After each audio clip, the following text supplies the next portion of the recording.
जनाब सैयदना इब्राहीम अलैहिस्सलाम ने जिस अंदाज से जिंदगी गुजारी और आपने अपनी जिंदगी में जिस अंदाज से, आज हमारा हाल क्या है कि हम पर अगर कोई मुसीबत आ जाए, कोई तकलीफ आ जाए, एक तकलीफ आई उससे निकले फौरन दूसरी आ गई तो माज़अल्लाह हम कुफ्र या अल्फाज बकना शुरू कर देते हैं। यहां तक कह दिया जाता है कि अल्लाह ने तो हमारा घर देख लिया है। कभी किसी अंदाज से, कभी किसी अंदाज से अल्लाह रब्बुल इज्जत की बारगाह में बरजस्ता गुस्ताखियों वाले अल्फाज इस्तेमाल किए जाते हैं। आप देखें जनाब सैयदना इब्राहीम अलैहिस्सलाम ने, आपने किस कदर मुश्किल हालात में जिंदगी गुजारी कि आप जब पैदा होने वाले थे 1 लाख के करीब बच्चों को कत्ल किया गया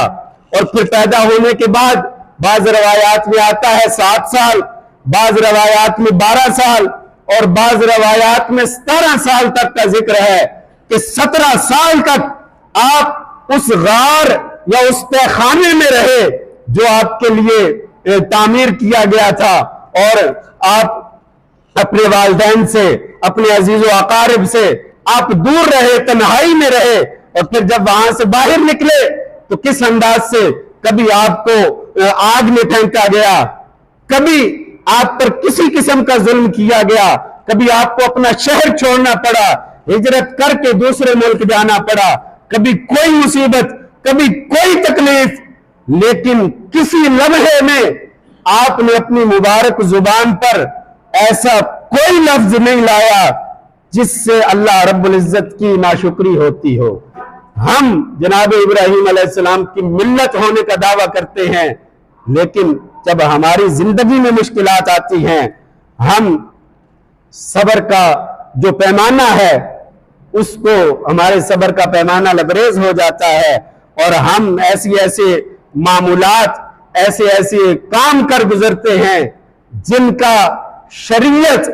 हमें इजाजत नहीं देती और शरीयत जिन कामों से रोकती है। अहबाब गिरामी, जरूरत है इस अमर की कि हम जनाब इब्राहीम अलैहिस्सलाम की मुबारक जिंदगी को सामने रखें। आज हमारे अंदर जिस अंदाज से बुराइयां और जिस अंदाज से गुनाह और खामियां हमारे अंदर मौजूद हैं, आज हमारे घर में कोई हमारा अजीज, कोई हमारा रिश्तेदार, कोई हमारा प्यारा इस दुनिया से चला जाए तो हम उस मौका पर माज़अल्लाह क्या कुछ नहीं कर गुजरते। अपना जिस्म पीटा जाता है और तरह तरह की ऐसी खराफात जिनकी शरीयत हमें इजाजत नहीं देती, जुबान से ऐसे जुमले बोले जाते हैं कि जो सरासर कुफ्र होते हैं, लेकिन हम